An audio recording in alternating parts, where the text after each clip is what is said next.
Si Soto hindi sinagot ng diretso ang mga tanong kung nagkaroon nga ba ng tangkang palitan siya bilang Senate President. Ang post daw ni Senator Pangilinan, isa lang biro pero Hindi sinagot ang tanong kung nagkaroon nga ng tangka minority. Ako, sa nadidinig natin, wala. Wala pa. Gusto niya sabihin, sino ang gusto ng mga senador na maging Senate President? Kayo nga, lagay nyo dyan kung sino ang gusto ng mga senador sa Senate President. Hindi lang mga senador, yung mga Pilipino. Lagay nyo dyan sino dapat Senate President. Doon tayo sa tunay na abogado. Hindi abogaduhan. Hindi abogado galing One Ball University. Pambira naman, no? Ang gusto rin nating nasa Blue Ribbon chairman, abogado rin. Hindi yung baklang abogado. Ay, baklang abogado. Yung parang bakla, yung hindi tunay na abogado. Parang ang bakla, hindi tunay na babae. Di ba? Ganon. Ayaw natin ng ganon. So, wala pang attempt. Pero alam nyo kung sino ang gusto ng mga Pilipino maging Senate President at Blue Ribbon chairman. sa huli, wala raw siya problema kahit anong posisyon ang hawak niya. Pero may attempt pa talaga, sir, na magpalit ng leadership. Well, better ask them. Better ask them. Wala akong alam. Biro lang yun. Lumambot na siya. Kahapon, naalala nyo yung sinasabi. Tinatanong siya about may attempt. Ang sagot niya ay, baka nga madagdagan pa kami. Pansin nyo? Ngayon, ang sagot niya, better ask them. Hindi sinagot ng diretso, in short. Siguro yung group ng majority. No. Ako ba, Senator? I can do any work in the Senate. I can be majority leader, minority leader, Senate President, or even a regular senator. Naks, kaya daw niyang gawin lahat. Basta may maleta. Di umano. I have no problem with that. The majority thwarted an attempt on your leadership, sir. Okay, sir. So there was an attempt and you were able to prevent it. Well, the majority, The majority. not me.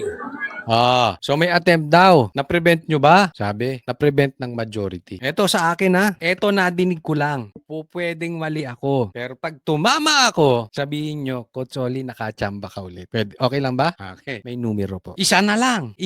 Tatakbo na. May numero po. Patuloy tayong manalangin. At patuloy tayong gawin ang ating parte sa social media. Isang pirma na lang.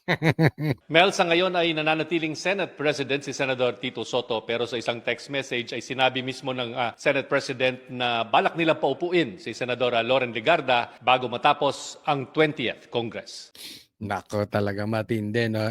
Nako. Etong picture na to, tingnan po natin mabuti, ha? Ito yung sinabi, Senator Kiko Pangilinan snap a selfie with members of the Senate majority amid rumors of leadership change, claiming that Senator Loren Legarda would replace Senate President Vicente Tito Soto III. Grabe ang dilawan, ano? Napakakapit tuko. Yan yung sinasabi natin, hindi po ito transaction. Ha? Ang gusto ng Pilipino, mapalitan ang tayo. Hindi lang mapalitan basta yung Senate President. Hindi si Loren Legarda gusto ng Pilipino. Ang gusto ng Pilipino galing sa minority. Huwag kayong kapit tuko. Trapong-trapo yung dating nyo sa ganyan eh. Itong dilawan, sa totoo lang, napakakapit tuko, napakatrapo. Alam nyo yung inodoro na sila. Wala na silang influence. Kailangan nilang sumabit lang sa mga sitwasyong ganito para maging relevant. Alam naman natin eh. Ang daming nagsasabi itong si Kiko at si Bam hindi talaga nanalo. Wala nga to eh. Wala nga to sa survey. Pero wag na muna yun ang pag-usapan natin. Ang pag-usapan natin, itong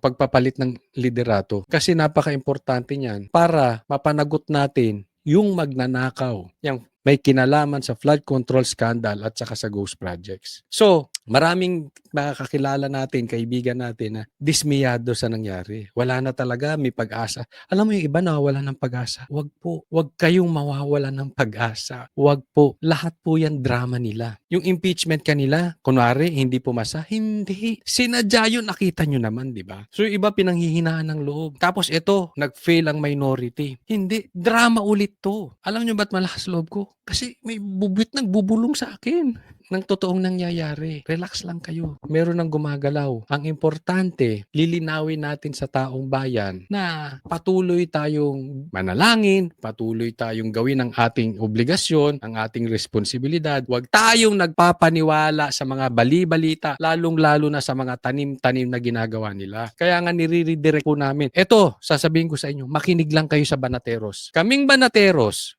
even before the election, Duterte na. Hindi kami nagpaganong-ganon. Lagi ko sinasabi sa inyo, maglalagay pa nga sila ng tanim Bongbong Marcos eh. Ano yung tanim Bongbong Marcos? Gawain na nila yan. Kunwari, anti-Marcos. pero nagtatanim ng fake news. Tapos sasabihin, o kita nyo, mga fake news to mga DDS. Kunwaring DDS lang yon. Ingat po tayo dahil style ng gobyerno yan. Tanim impeachment, tanim balita, tanim kudeta para mawalan ng loob tapos akala nila nagfi-fail. Even tanim vlogger. Ingat po tayo dyan.